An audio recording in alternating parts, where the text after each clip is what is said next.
Why do we always associate progress with action? What do we believe that doing more will automatically lead us to spiritual enlightenment? Welcome back to the channel. Today, we journey into a paradox so profound it may shake the foundation of your beliefs. True spiritual mastery often comes not from relentless action, but from stillness. From understanding the art of non-doing and the sacred concept of non-leakage. These are not just abstract terms. They are living keys to inner peace, unshakable clarity, and liberation from the endless wheel of striving. Let us begin with an image.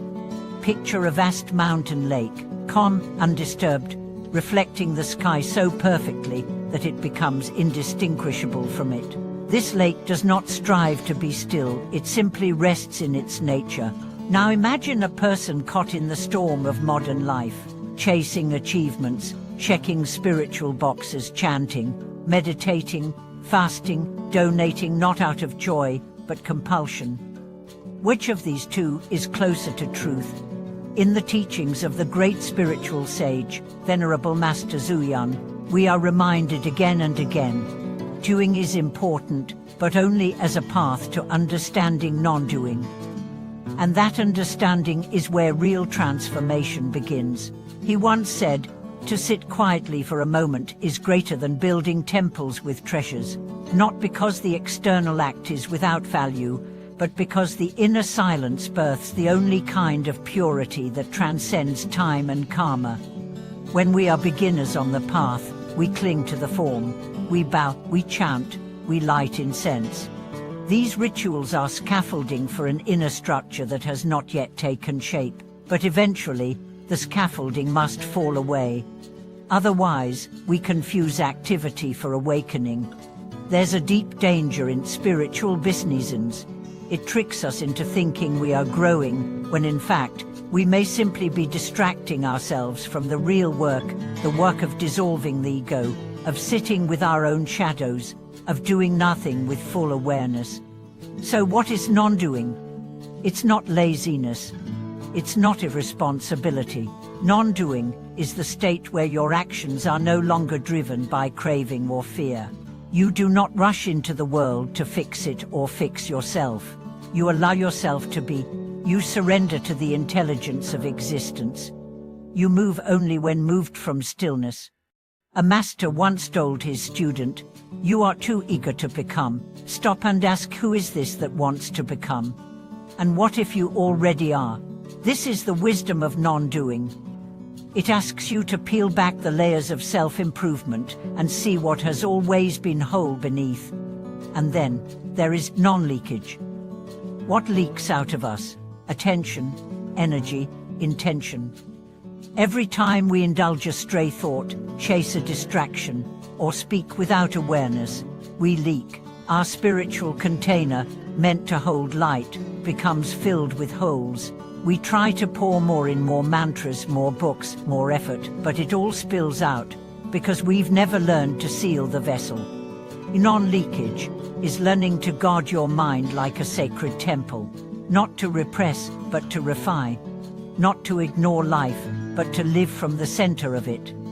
It is the practice of conserving your spiritual essence, of resting your gaze on one thought, one breath, one presence, until that becomes enough. In the Zen tradition, a story is often told of a novice who asked the master, "What must I do to attain enlightenment?" The master replied, "Have you eaten your rice?" The novice nodded. "Then wash your bowl, and oh grand rituals, oh metaphysical theory. Just full presence in the simplest task. This is non-doing. This is non-leakage. This is awakening." Let me tell you a true story. There was a practitioner who, after years of meditation and chanting, felt stagnant. He went to a remote mountain to find clarity. There, he did nothing for 3 days. No chanting, no praying, no spiritual striving. Just sat, breathed, watched the clouds. On the 4th day, a bird landed near him and began to sing. And for the first time in his life, he cried not from sadness, but from remembering. remembering that the divine is not a goal, it's what remains when everything else is gone. The highest wisdom often appears as simplicity. We don't need more, we need less. We don't need to add, we need to subtract. Let go of what is not essential, and what remains is the essence. So many people think they must do more to become spiritual. They must chant 10,000 mantras, donate thousands, meditate for hours. But if this is done with ego, with a sense of accumulation, with a desire for reward, then it is just another form of attachment. Just more ego in a sacred costume.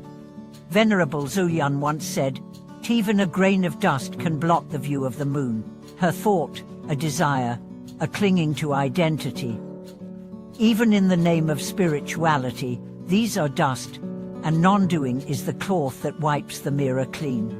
So how do we practice this in daily life? We start by noticing when we are driven by compulsion. When the mind says, "You must do this now to be worthy," that voice is not the soul. That is the shadow of self-image. Instead, wake up and sit for 10 minutes with no intention. Don't seek peace. Don't resist chaos. Just sit. Be with yourself like you would with a beloved friend.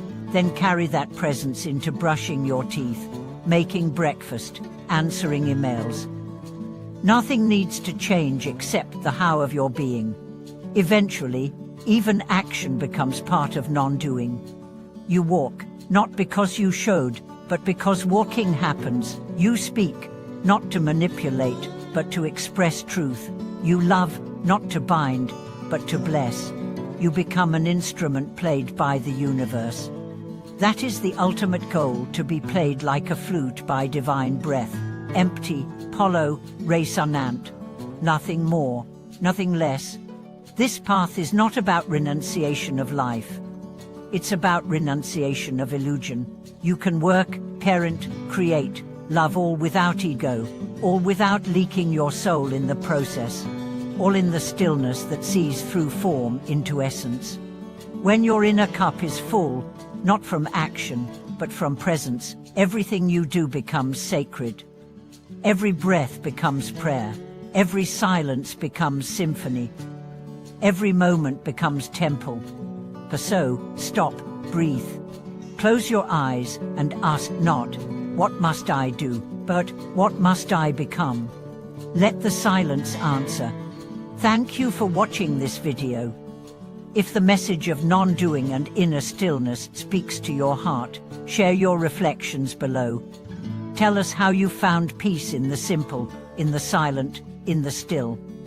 Subscribe to the channel for more teachings that cut through illusion and return you to your true center.